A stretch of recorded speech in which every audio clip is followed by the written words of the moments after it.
Hey, it's Kenny with Helicopter Online Ground School doing a short YouTube live video. And what I wanted to talk about real quick on this video is a member sent in a question, one of our Helicopter Online Ground School members, and he sent in the question: as a fixed wing pilot on my discovery flight, I chased the nose attitude with the collective. It took me a day to analyze that mistake. I was wondering if you have a section on cockpit management while in the air. How do I flip a chart or turn on my light or check a circuit breaker with both hands on the controls, Greg? Now this is a really good question because in a fixed wing environment, of course, a person is flying the airplane, you can trim the airplane out, so their hands are free to flip charts and do what they have to do. In the helicopter environment, not many helicopters can you just take your hands off the controls. We'll use the R22 for example. You always have to have your hands on the controls unless you have to change a frequency, flip a chart, something along that lines. The Enstrom is a little more stable where you can trim it out, but you still want to always be pretty much guarding the controls. So we have a video that we just shot down the hangar earlier where I show you kind of in the Enstrom, and then also show you in the R22 just kind of what I do as far as moving my hands on the controls to free up. I want to put in a disclaimer. You have to check with your instructor, your flight school, the POH for the aircraft that you're flying, because you may or may not be able to lock the collective friction during flight. So that will play a role in how you may be switching hands or what you may be doing. So we'll go ahead and roll that video now. How do you use your hands as far as controls when you need to take your hands off the controls to work something in the aircraft?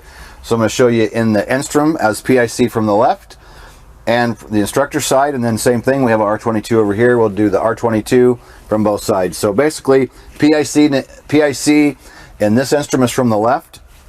So when you want to take your right hand off the cyclic, you're just going to simply take your left hand and take over the cyclic, reach to what you need, the altimeter, switches, transponder, whatever you're going to do, and then hand back to here and left hand back to the collective. Now in the Enstrom, you cannot lock the collective during flight. That's prohibited, so you can't do that. So you have to be stable flight, and of course number one is fly the aircraft. So have everything stable, switch hands, do what you got to do, hand back here and hand back here. And when you're new to this, at first it'll be really weird, but then once you get used to it, flying with your left hand is no big deal. It just seems kind of strange the first few times you do it. Alright, so then the instructor side, normally to be a collective here, we have the seat in right now for giving a couple helicopter rides for Mother's Day. But simply from the instructor side in the Enstrom, you're just going to fly with the right hand. Again, you can't lock the collective in flight, so you're just going to, in stable flight, fly the aircraft number one. When you're stable, reach up, change whatever you got to change, and then your hand back down to the collective. Alright, so in the R22, your PIC from the right. So when you want to take your left hand off of the collective during cruise flight to work with switches, buttons, whatever you got to do, you can add just a little bit of collective friction. Get in the habit of doing it and learning how to move that friction without doing this, because every time you look down, you're taken away from looking outside. So it's just get used to moving this on your own without looking at it. Apply a little bit of friction, take your left hand, make whatever adjustments that you have to do, and then hand back down to the collective, friction back off, and hand back onto your throttle.